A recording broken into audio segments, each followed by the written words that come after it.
appreciated. Obviously, the former president-elect, is moving forward here.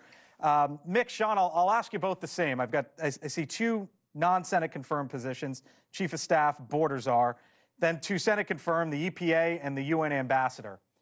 What's the jockeying like right now, Mick, in Trump world? And why did he go there to start? Judging by my phone blowing up, the jockeying is in full steam. But listen, I don't get it. Maybe Sean will have some insight that I don't.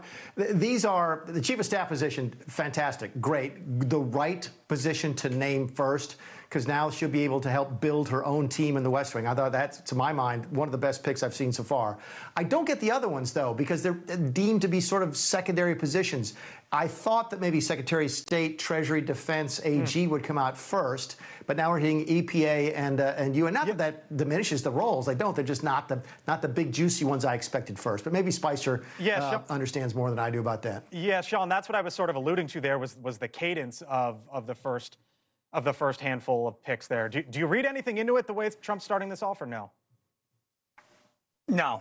In 2016, I mean, a few days in, I got a phone call from the president-elect, and he said, "I need you to announce David Friedman as ambassador to Israel."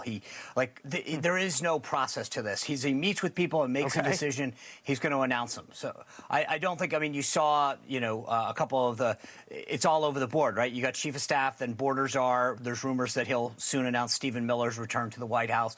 Then you've got these two, cabinet positions that he announced. I don't think there's any rhyme or reason. Once he makes up his mind on any position, I wouldn't be surprised to see an ambassador get thrown in there. Again, you would assume that the Secretary of State would get announced first.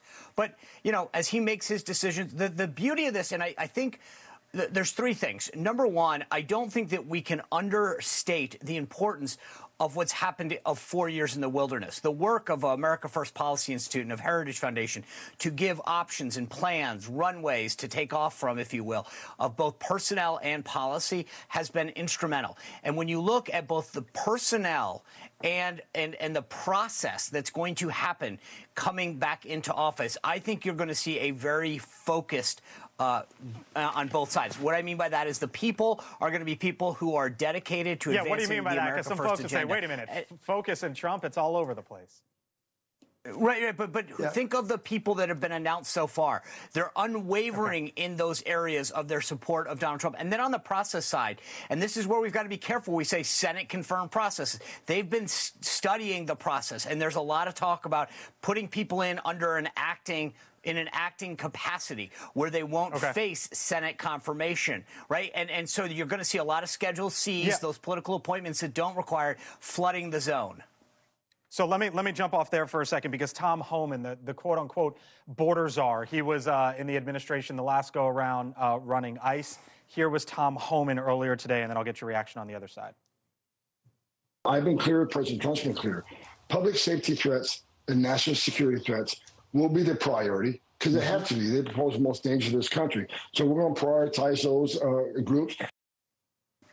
So, Mick, he's the border czar, but I was looking at the flow chart today of DHS, Department of Homeland Security. There's a Senate-confirmed position, and then underneath that, the Secretary, there's Customs and Border Protection, there's Immigrations and Customs Enforcement, there's the Commandant of the U.S. Coast Guard, there's the TSA, the Transportation Security Administration. How does the border czar fit into all of this, Mick? Trump doesn't care about that chart. What you're looking at now is a commentary by the administration that they are going to emphasize immigration in the first 6 months. I've heard the same rumors that Spicer has about Stephen Miller going back in, maybe as a deputy chief of staff, not even in his previous position. So I think what you're seeing is, look, immigration is going to be a big deal, and Trump doesn't care about hierarchies or organizational charts. He wants somebody in charge, and he just put Tom Homan in charge. Is Tom going to work with the DHS secretary? Yes. Is he going to work with the Domestic Policy Council? Yes. But he's going to be the guy that when Trump wants to know what's going on in immigration, he goes to him very quickly. Something that Spicer said caught my attention, which is a rare thing for Sean, because usually he puts me to sleep. But listen, I did a phone call today with a member of the transition team, and the level of sophistication on the issues is so far beyond what it was in 2017. They've already started playing this chess on how to get the agenda put into play. They've been working on on this for 4 years. So Sean's exactly right. This is not going to look anything like it did in 2017. This is going to be, Trump 1.0 on steroids. Thank you for watching, and make sure you go to joinnn.com to find NewsNation on your television provider. And don't forget to click the red subscribe button below to get more of NewsNation's fact-driven, unbiased coverage.